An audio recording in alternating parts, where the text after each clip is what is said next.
காரணம், தேவ வார்த்தைக்கு கீழ்ப்படிந்து வாழ்கிற உங்கள் வாழ்க்கையில் இவைகள் எல்லாம் தடையில்லாமல் நடக்கும் என்று கர்த்தர் வாக்கு பண்ணுகிறார்.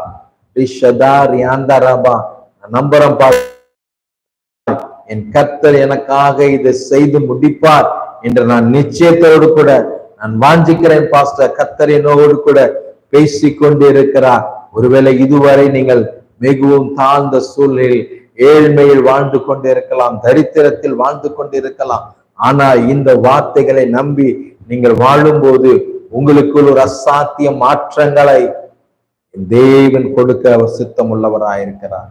ஆமென். Pray for கேர்லின். அருமையான மகள் கேர்லின்காக ஜெபிக்கிறேன். ஸ்தோத்திரம். என்ன காரியங்கள் மகளுடைய வாழ்க்கையிலே தடையா இருக்கிறதோ இந்த தடைகளை கர்த்தர் மாற்றி போடுங்க. அருமையான ஜோசப் பாஸ்கரனுக்காக ஜெபிக்கிறேன். நன்றிப்பா. செல்வி மைக்கேல் ராஜ்காக ஜெபிக்கிறேன். ஒவ்வொருத்தரும் புதுதாய் வருகிறவர்கள் உடனே சப்ஸ்கிரைப் பண்ணிட்டு உள்ள வாங்க. கண்டிப்பா இவங்க ஆவிக்குரிய வாழ்க்கைக்கு இந்த சேனல் ஆவியானவர் அதிகமாய் பயன்படுத்தி கொண்டிருக்கிறார். ஆவியானவர் உங்களோடு கூட பேசிக் கொண்டிருக்கிறார். ஜாஸ்மின் கெட்சியாலுக்காக நான் ஜெபிக்கிறேன். உடைய கிருபை பிள்ளைகள் மேல இறங்கட்டும்பா. நன்றிப்பா. உன் களஞ்சியங்களிலும் நீ கையிடும் நீ என்னென்ன செய்ய நினைக்கிறீங்களோ கர்த்தருடைய வார்த்தைக்கு கீழ்ப்படிந்து கர்த்தருடைய சித்தத்தின்படி என்னெல்லாம் செய்யணும்னு ஆசைப்படுறீங்களோ அந்த எல்லா காரியத்திலும் என் கர்த்தர் ஒரு அபரிவிதமான ஆசீர்வாதத்தை உங்களுக்கு அவர் கட்டளையிடுவேன் என்று வாக்கு பண்ணுகிறார்.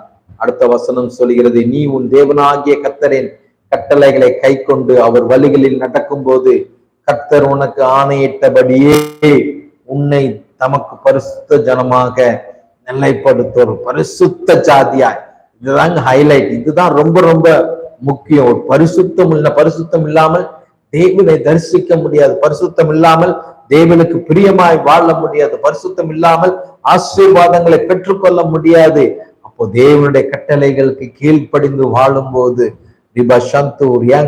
நம்ம ஒரு பரிசுத்த ஜனமாய், பரிசுத்த ஜாதியாய் கர்த்தர் மாற்றுகிறார். அநேகருடைய கண்களுக்கு முன்பாக நாம் ஒரு பரிசுத்த பிள்ளைகளாய், இவங்க இந்த பாவத்தை செய்ய மாட்டாங்க, இவர்கள் இதற்கெல்லாம் அனுமதிக்க மாட்டார்கள், இவர்கள் இதற்கெல்லாம் வரமாட்டார்கள் என்று வேறு பிரிக்கப்பட்ட பிள்ளையாய் நீங்க மாறி விடுவீர்கள். ஒரு பரிசுத்த ஜாதியாய், ஜனமாய் கர்த்தர் உங்களை முன் குறித்து வைத்திருக்கிறார். நன்றிப்பா. விக்னேஷ்காக ஜெபிக்கிறேன். Please pray for me. கண்டிப்பா பிரதர். அன்பு Priya CMC hospital job prayer பண்ணுங்க ஐயா. கண்டிப்பா. நேத்து தான் சிஎம்சி ஹாஸ்பிட்டலுக்கு போயிருந்தேன். ரொம்ப ரொம்ப கஷ்டமா இருந்துச்சு. அவ்வளவு கடினமான சூழ்நிலையில, உயிருக்கு போராடி கொண்டிருக்கிற சூழ்நிலையில தான் ஒவ்வொரு பிள்ளைகளுக்கும் அவ்வளவு வித்தியாசமான சூழ்நிலையில் அங்க இருக்கிற பிள்ளைங்களை பார்த்தேன், ஜெபம் பண்ணேன். ரொம்ப கண்ணீரோடு வேதனையோடு தான் அந்த இடத்த விட்டு கடந்து வந்தேன். கண்டிப்பா பிரியாக்கு சிஎம்சி ஹாஸ்பிட்டல்ல ஜாப் கிடைக்க கர்த்தர் உதவி பண்ணுவார். என்னோடு கூட தனிப்பட்ட விதத்துல மேல கொடுத்திருக்கிற நம்பர்ல பேசுங்க. உங்களுக்காக ஜெபித்து உங்களுக்கான ஆசீர்வாதங்களை வழங்க நான் ஆயத்தமாக இருக்கிறேன். அவருடைய வருகைக்கு முன்னே குடும்பமாய் ரட்சிக்கப்பட வேண்டும். எவ்வளவு பெரிய வார்த்தை அப்பா. மகள் விரும்புகிற காரியங்கள், அருமையான லதா சிஸ்டர் விரும்புகிற காரியத்தை கர்த்தர் செய்து கொடுங்கப்பா. முழு குடும்பமாய் ரட்சிக்கப்பட வேண்டும் என்கிற அந்த வாஞ்சை தாகத்தை கர்த்தர் நிறைவேற்றுங்கப்பா. சிஸ்டர், கண்டிப்பா உங்கள் விருப்பத்தின்படி, உங்கள் மன விருப்பத்தின்படி கர்த்தர் செய்து முடிப்பேன் என்று வாக்கு பண்ணுகிறார். என் முழு குடும்பமும் ரட்சிக்கப்படணும் பாஸ்டர்.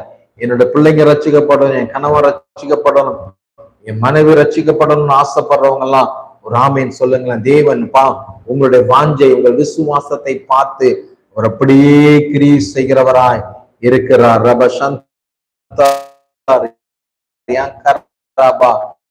நன்றிப்பா. அருமையான சாந்தா, ரேவதி, மானாமதி குடும்பமாக ரட்சிக்கப்படணும். எத்தனை பேருக்கு ஆசை, வாஞ்சை குடும்பமாய் ரட்சிக்கப்படணும். நிச்சயமாய் உங்கள் ஆசீர்வாதங்களை, உங்களுடைய வாஞ்சையை, உங்களுடைய தாகத்தை கர்த்தர் நிறைவேற்றுவேன் என்று வாக்கு பண்ணுகிறார். நன்றிப்பா. குடும்பமாய் நானும் என் வீட்டாருமோ என்றால் கர்த்தரே சேவிப்போம் என்ற வார்த்தையின்படி குடும்பமாய் ரட்சிக்கப்படும் போது அதில் இருக்கிற மகிமை, அதில் இருக்கிற தெய்வ பிரசன்னம், அதில் இருக்கிற ஒற்றுமை, அதில் இருக்கிற வைராக்கியம், ஆசீர்வாதம் ஒன்றுமே இல்லைங்க.